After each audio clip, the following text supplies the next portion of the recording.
Hello అండి, అందరికీ నమస్తే. Welcome back to Shri Padma's kitchens. ఈరోజు నేను ఎగ్ ఫ్రైడ్ రైస్ ఎలా చేసుకోవాలో చూపించబోతున్నాను.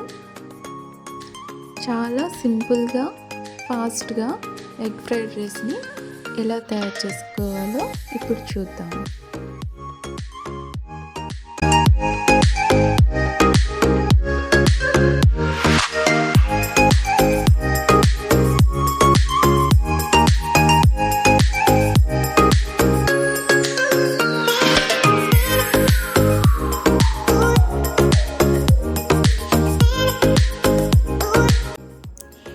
నేను బాస్మతి రైస్ ఒక అర కేజీ తీసుకున్నానండి.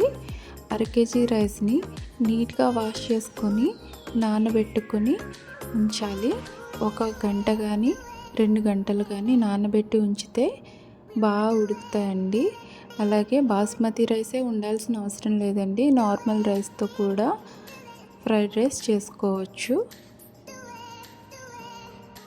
ఫ్రైడ్ రైస్ చేసుకోవడానికి మసాలా తయారు చేసుకుందామండి. ఒక పెద్ద సైజు వెల్లుల్లిని తీసుకోండి, పొట్టు తీసుకొని. అలాగే 1 స్పూన్ ధనియాలు, 1/2 టీ స్పూన్ జీలకర్ర, కొద్దిగా సోంపు వేసుకోవాలి. అలాగే మెంతులు, 1 బిర్యానీ ఆకు, 2 ఇంచుల దాల్చిన చెక్క,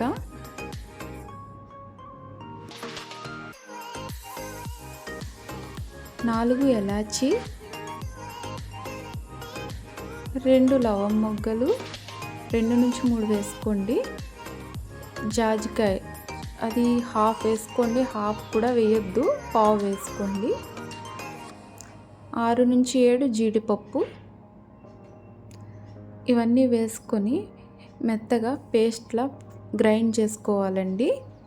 మిక్సీలో వేసుకొని వాటర్ వేసే దీన్ని పేస్ట్లా తయారు చేసుకోవాలి. ఆల్రెడీ నానబెట్టుకున్న రైస్ ఉన్నాయి కదండి, ఆ రైస్ని కొంచెం పలుకు ఉండేలా కుక్ చేసుకొని రైస్ని చల్లగా అయ్యేలా పక్కన పెట్టుకోవాలి. రైస్ చల్లగా అయితేనే బాగుంటుందండి ఫ్రైడ్ రైస్కి, పొడి పొడిలాడుతూ వస్తుంది. సో ఫస్ట్ రైస్ని కుక్ చేసుకొని పక్కన పెట్టుకోవాలి. స్టవ్ వెలిగించి ఒక గిన్నె పెట్టుకొని ఆయిల్ వేసి, ఆయిల్ హీట్ అయ్యాక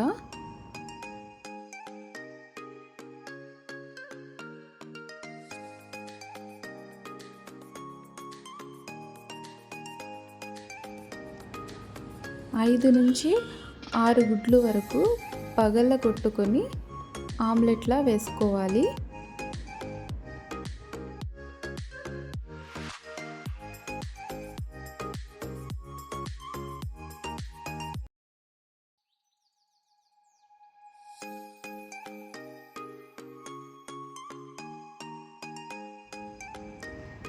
ఇలా వేసుకున్న ఆమ్లెట్లో మిరియాల పొడి 1 స్పూన్ వరకు వేసుకోవాలి. ఎందుకంటే గుడ్డు నుంచి నీసు వాసన వస్తుంది కదండి, ఆ నీసు వాసన రాకుండా ఉండడం కోసం మిరియాల పొడి వేస్తున్నాను నేను. మిరియాల పొడి వేస్తే నీసు వాసన రాకుండా బాగుంటుంది. అలాగే రుచికి సరిపడినంత సాల్ట్ని కూడా వేసుకోవాలి. కారం కూడా ఇప్పుడే వేసుకోవాలి. కారం మనకి తినే ఘాటును బట్టి వేసుకోవాలి. మిరియాల పొడి వేసుకున్నాం కదండి, మిరియాల పొడి కొంచెం కారంగా ఉంటుంది. సో కారం మీరు తినగలిగినంత కారం వేసుకోండి. కారం వేసుకొని ఆమ్లెట్ని కొంచెం ఫ్రై అయిన తర్వాత నీట్గా ఫ్రై చేసుకొని పక్కన పెట్టుకోవాలి. ఇలా ఫ్రై చేసుకున్న తర్వాత పక్కకు తీసుకొని పెట్టుకొని అదే గిన్నెలో కానీ లేదా వేరే కళాయో లేదంటే ఏదైనా గిన్నె పెట్టుకొని మీ దగ్గర ఉన్నది పెట్టుకొని 1 కేజీ రైస్ ఉడికేది పెట్టుకొని ఆయిల్ వేసి, ఆయిల్ హీట్ అయిన తర్వాత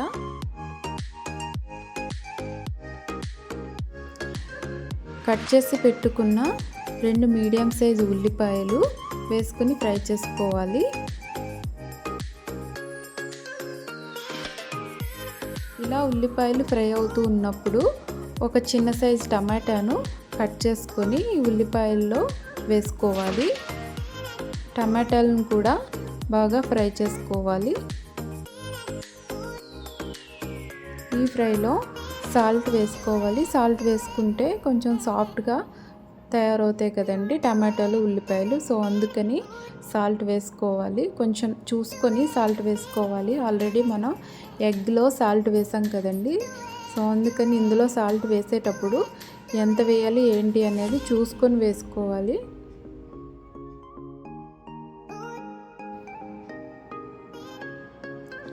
అలాగే ఒక క్యాప్సికమ్ ఈ రకంగా కట్ చేసుకొని వేసుకోవాలి. వేసుకొని ఫ్రై చేసుకోవాలి క్యాప్సికమ్. ఇంకా మీ దగ్గర ఏవైతే వెజిటేబుల్స్ ఉన్నాయో అవి మీకు వేసుకోవాలనిపిస్తే వేయొచ్చు. లేదు అంటే డైరెక్ట్ మీరు ఎగ్తోనే చేసుకోవచ్చు.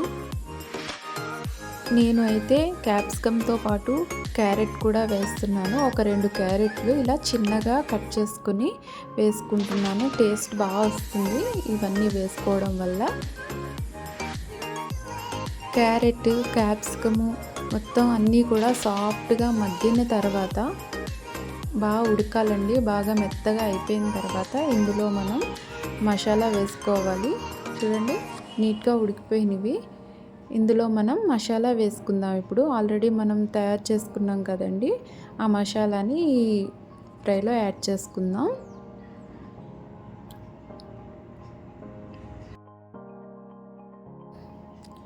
రెండు నుంచి 3 స్పూన్ల వరకు మసాలా వేసుకోండి, సరిపోతుంది.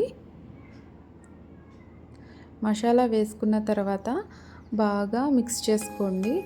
మసాలా నుంచి పచ్చివాసన పోయేంత వరకు కూడా మీడియం ఫ్లేమ్లో పెట్టుకొని ఫ్రై చేసుకోవాలి. ఇప్పుడు మసాలా వేసాం కాబట్టి హై ఫ్లేమ్లో పెట్టకూడదు, లో ఫ్లేమ్లో పెట్టుకునే నెమ్మదిగా ఫ్రై చేసుకోవాలి. ఇలా ఫ్రై అయిన తర్వాత ఈ ఫ్రైలోకి 1 స్పూన్ సోయా సాస్ వేసుకుందామండి. 1 స్పూన్ సోయా సాస్,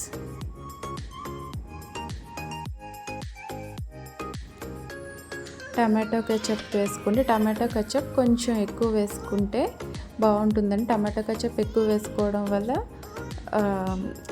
ఘాటు అది రాకుండా ఉంటుంది. సో అందుకని చెప్పి టమాటో కెచప్ మీరు 3 నుంచి 4 స్పూన్ల వరకు వేసుకోవచ్చు.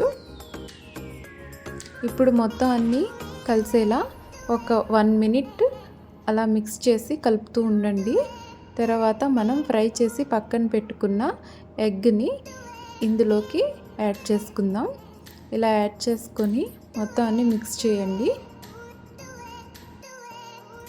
ఇలా మొత్తం మిక్స్ చేసుకున్న తర్వాత ఇందులో మనం ఆల్రెడీ కుక్ చేసి పక్కన పెట్టుకున్న రైస్ ఉన్నాయి కదండి, రైస్ని ఇందులో కలుపుకోవాలి. పొడి పొడిగా చల్లగా అయిపోయింది రైసు, పొడి పొడిగా వస్తుంది. సో ఈ రైస్ని మనం ఇందులో కలుపుకుందాం.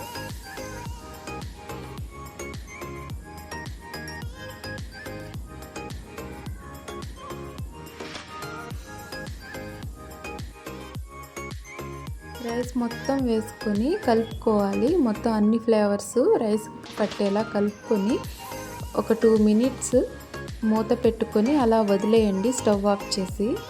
2 మినిట్స్ తర్వాత సర్వ్ చేసుకోవడానికి రెడీ అయిపోతుందండి. ఎగ్ ఫ్రైడ్ రైస్ రెడీ అయిపోయిందండి.